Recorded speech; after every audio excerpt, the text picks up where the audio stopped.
Fast Talk with Boy Abunda. Kasama po natin John and Isabel. Let's go to Nico Natividad. Kaibigan mo na involved dito sa video scandal. What was your conversation like? Minessage ko siya agad dito, Boy. Kinamusta ko siya. Siyempre, naisip ko agad yung family niya. And sign of respect na rin siguro for Nico, hindi ko talaga pinanood yung video. So, napatunayan ko na lang din na totoo mula nung naglabas ng statement yung family niya. Siya, yung wife niya. So, ayun, parang konting kwentuhan lang. Of course, di ko natatanungin kung bakit nangyari. Ano ba nangyari? Basta nagsabi na lang ako na sobrang powerful na nung message ng wife niya para mag-ano pa ako ng ibang payo. So kung pinatawad siya hangga't maaari, talagang wag niya nang gawin, wag niya nang ulitin, paramdam niya na sa wife niya talaga yung pagiging tapat niya ngayon. Kasi mula day one na magkasama kami, alam ko yung mga pinagdaanan niya ni Nico. Alam ko rin na sobrang struggling sila before. Tapos yung wife niya, nandun sa kanya since day one meron man o wala, nandun lang talaga. So ang laking bagay na pinatawad na siya ng wife niya para magising siya na kailangan ko talagang bumawi sa family ko. Okay. I had an interview with Nico Loco.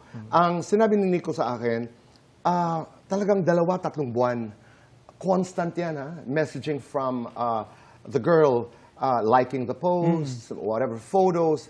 In other words, parang, yun nga, in the word of Isabel, parang to make it look like organic, yung paghanga, yung pakikipagkaibigan. Ikaw ba, nakatanggap ka ng mga messages o kaya ng mga pasaring or whatever, pagpaparamdam na may mga girls na interesado sa'yo? Yes po, dito, Boy. Nakatanggap ka Yes rin? po. Kaya nga, anong klase ang messages? pakiramdam ko nga parang ganun din kung sakaling... Itong grupo rin? Parang ganun po Kasi paulit-ulit din talaga sila. Tapos may binabanggit silang name ng kondo na kunyari, minsan nagbabike lang ako or boxing, bigla dito ka naman mag-gym sa ganitong kondo. Paulit-ulit. Lahat ng stories ko, re-replyan nila ng ganun.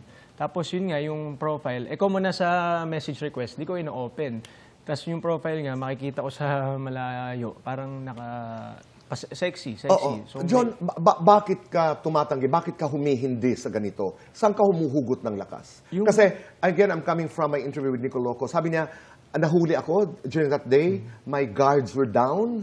Nanghina ako. Ikaw, paano mo pinapanatili na you're strong, you're devoted to your wife? Ayun, iniisip ko lang po talaga yung asawa ko talaga. Tsaka yung mga anak ko po.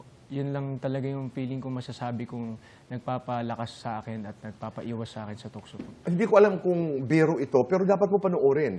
Para malaman mo, hindi, yung kwarto, yung mga suot. Ibinigay pa nga sa akin yung suot na, yung pajama. Because you have to know the room, you have to know the faces of the girls. You have, hindi ko sinasabing panoorin mo if you don't want to watch. Nico's, yes. Kasi nakakailangan naman, panoorin mo kaibigan mo, di ba? Oo, para alam mo lamang.